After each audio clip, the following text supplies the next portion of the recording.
Puro puti ang ulo mga bayaw. Mga breeding ni Papa.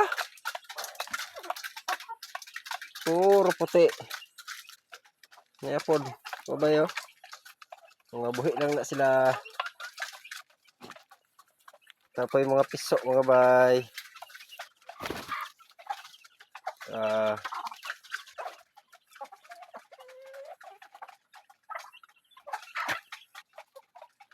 Kasagaran mga white chocolate bay. Ang manok din ni Papa. White chocolate. Paspasan yung kaon. Oh, gutom na yung taon mga manok. Paniod to na. Di na pamahaw.